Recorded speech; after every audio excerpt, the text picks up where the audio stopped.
Hello beautiful people, today recipe వచ్చేసి గోంగూర పచ్చడి. ఈ రెసిపీ లేకుండా ఏ పెళ్ళిళ్ళు కానీ ఫంక్షన్ కానీ జరగదండి. అంతే మరి మన ఆంధ్రాలో గోంగూర పచ్చడికి ఉండే ఫేమే వేరు కదా. ఈరోజు సింపుల్ అండ్ ఈజీగా నా స్టైల్లో ఎలా చేయాలో చూద్దాం. ముందుగా దానికోసం బాండీ పెట్టుకొని ఆయిల్ వేసుకొని ధనియాలు ఎండుమిర్చి ఫ్రై చేసుకోవాలి. తర్వాత అందులోనే శుభ్రంగా కడిగి పెట్టుకున్న గోంగూర కూడా వేసుకొని ఫ్రై చేసుకోవాలి. తర్వాత మిక్సీలో ఎండుమిర్చి ధనియాలు వేసుకొని అందులోనే ఉప్పు చిన్నులపాయి జీలకర్ర వేసుకొని మిక్సీ పట్టుకోవాలి. అలా మిక్సీ పట్టుకున్న మిశ్రమంలో వేయించుకున్న గోంగూర కూడా వేసుకొని తగినంత పులుపు తగ్గట్టు చింతపండు కూడా వేసుకొని ఆవపిండి వేసుకొని మెంతిపిండి వేసుకొని పల్స్ మోడ్లో కచ్చాపచ్చాగా మిక్సీ పట్టుకోవాలి. మీకు ఇష్టమైతే కొంచెం మెత్తగా కూడా మిక్సీ పట్టుకోవచ్చు.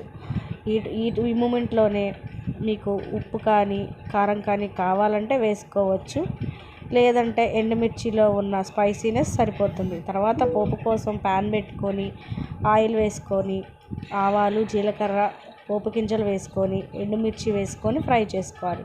ఇలా ఫ్రై అయిన దాంట్లోనే కచ్చాపచ్చాగా దంచిపెట్టుకుని ఒక 10 వెల్లుల్లి రేకులు కూడా వేసుకొని ఫ్రై చేసుకోవాలి. అందులోనే కరివేపాకు కూడా వేసుకొని ఫ్రై చేసుకోవాలి. ఇంగువ వేసుకోవటం వల్ల ఫ్లేవర్ చాలా బాగుంటుంది.